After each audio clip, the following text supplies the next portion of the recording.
I need some volunteers. Adults are welcome as well. And you're going to play hide and seek. So this could be a blast back to your past. Right, we've got 4 young people. If any adults want to come and have a game of hide and seek, feel free. Wardens particularly.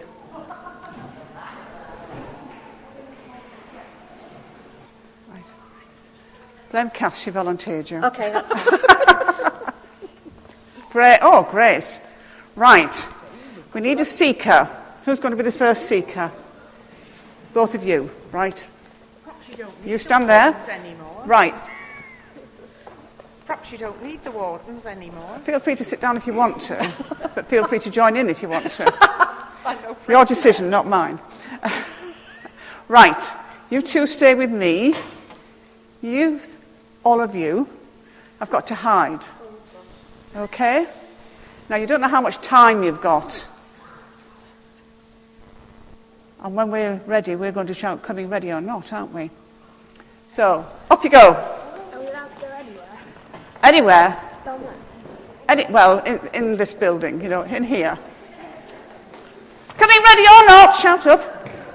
Coming ready or not. Coming ready or not? Go and find them. One there, 2 up there. Out the altar.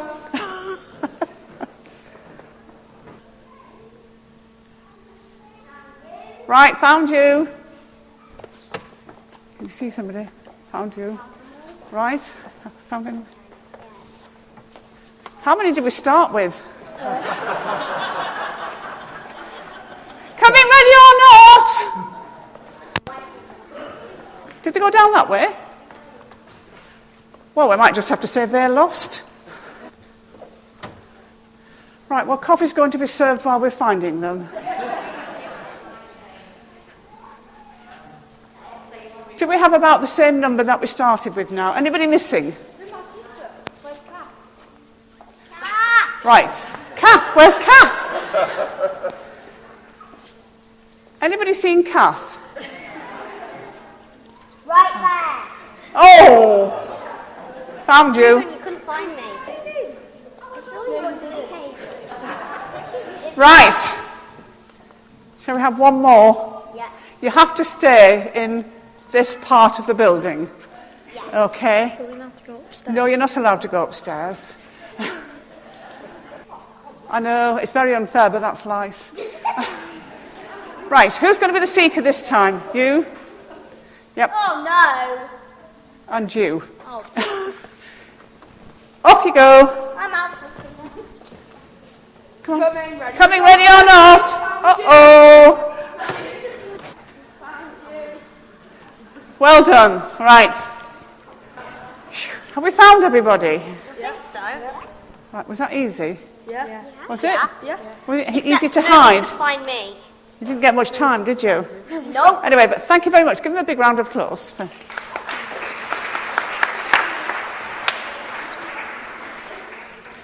Well, coming ready or not, that familiar cry, and that's the theme of our gospel reading today.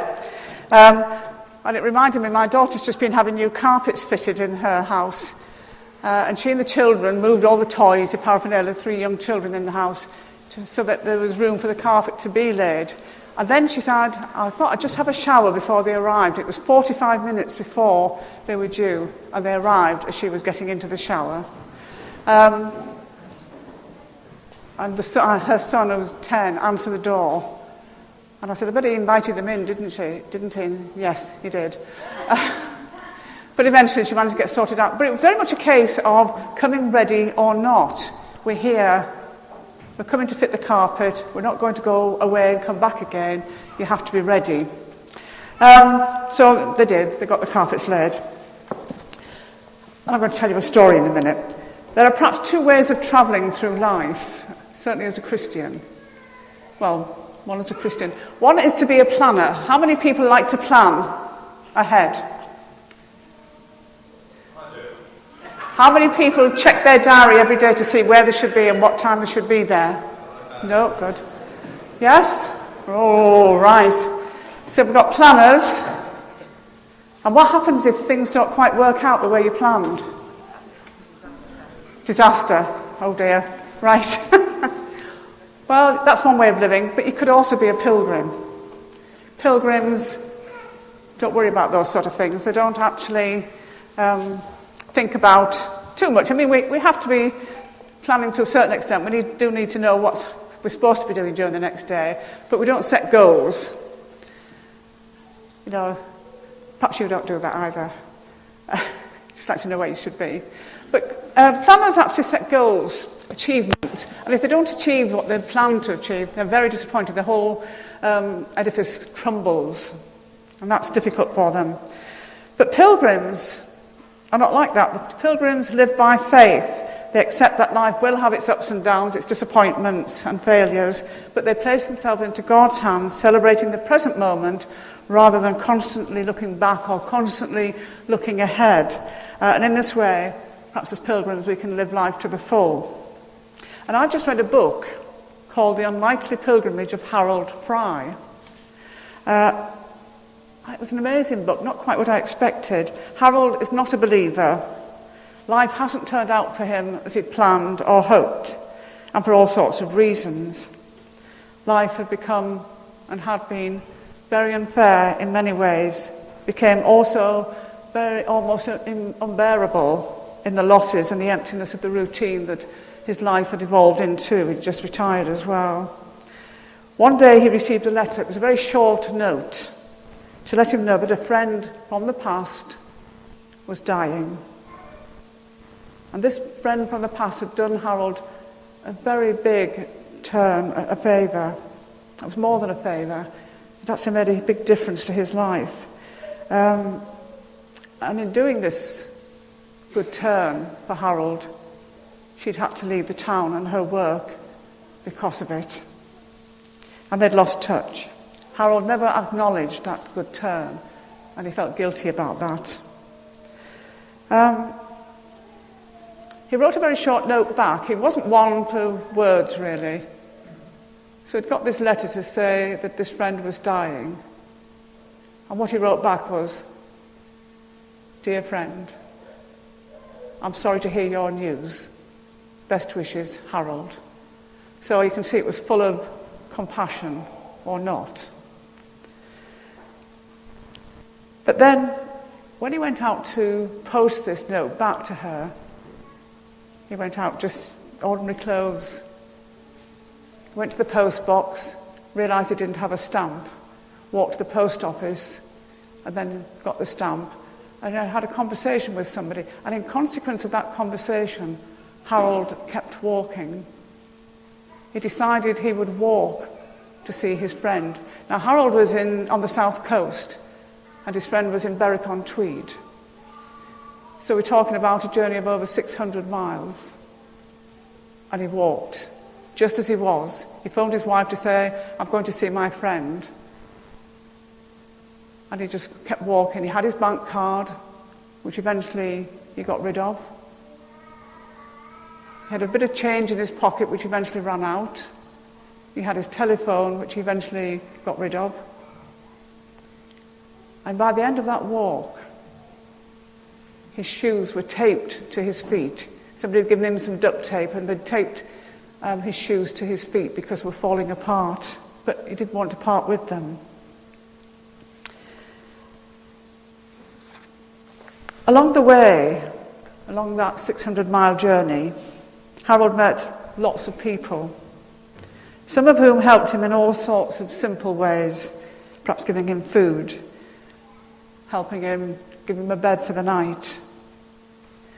He met some people who took advantage of him, and some who were struggling as he was. He learned to live in the present moment. He didn't wonder to spend time thinking about what had gone past, other than trying to think how he could make that right. He didn't think what the next day was going to bring. He lived in the present moment. He could see the beauty of life around him, despite pain, disappointment, and failures. Some joined him on his pilgrimage, and that's what happens on a pilgrimage, isn't it? People join. Some tried to persuade him to take a different route and to do his walk differently. But in the end, he managed to stay true to his purpose. And there were lots of temptations along the way. And there were times when he wanted to give up. And there were times when people told him he should give up. But always he came back to his purpose. And he was close to the end of the journey before he realized that his walking couldn't save his friend. And that was very difficult for him to accept. And there was no great reunion, but there was peace for both of them. They did meet. And both of them were on a different stage of their life pilgrimage, both facing new beginnings in different ways. And his friend died shortly after. But what Harold realized was that, in fact, although he couldn't save his friend, he had been saved. It had needed the kindness and care and encouragement of people he met on the journey to enable him to face all the inner pain he'd had, to see his failings, but to rise from them, not to dwell on them, but to rise from them. His journey became one of acceptance, one of renewal and new beginnings. And he realized it was all about taking one day at a time. And from that he learned something more of himself, and he learned to understand and accept himself. And he realized that he could face the unknown because he was at peace with himself and with his past and with his present. The future was before him. That was unknown. But he also learned that he wasn't travelling alone. And that really is a pilgrimage. And as Christians, we're conscious that we're not alone on the pilgrimage of life. We travel with faith, we die in hope, with other members of a believing community. A community that doesn't always get things right, but one that keeps journeying, trusting in God to lead us from failures, from disappointments, from anger, in a world that seems overwhelmed by sin and torn apart, a world full of uncertainty. And in the face of such uncertainty, what matters is our faithfulness, our trust and our belief that God is always with us, so that we stay on our pilgrimage, and that's reflected in our daily living. And in that way, we are always ready for that day when Christ shall come again. And just as Jesus instructed that small group of people in a very hostile world to be watchful, to be faithful, to be ready, for the day and the hour is not known. And look at what they achieved. In a world of great uncertainty, we live in a world of great uncertainty.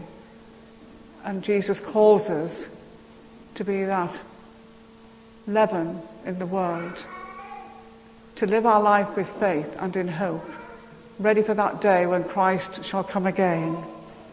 Be watchful, be alert, be ready. And Jesus gave us instructions. And on the bulletin this morning, you should find the Beatitudes for life. And these are something I came across, and they seem to strike me as very good for a pilgrimage. Blessed are the faithful. They are anchors in a world of broken moorings. Blessed are the just. They are to society what leaven is to bread. And blessed are the generous. They keep alive our faith in the essential goodness of people. Blessed are the caring. They shine like beacons in a world darkened by indifference. Blessed are the genuine. They glow like gems in a world of falseness. And blessed are those who are not afraid of sacrifice. On the day of harvest, they will sing for joy. And blessed are those who refuse to look back. They will be found worthy of the kingdom of heaven. Be ready, be alert. We do not know the hour or the day. Amen.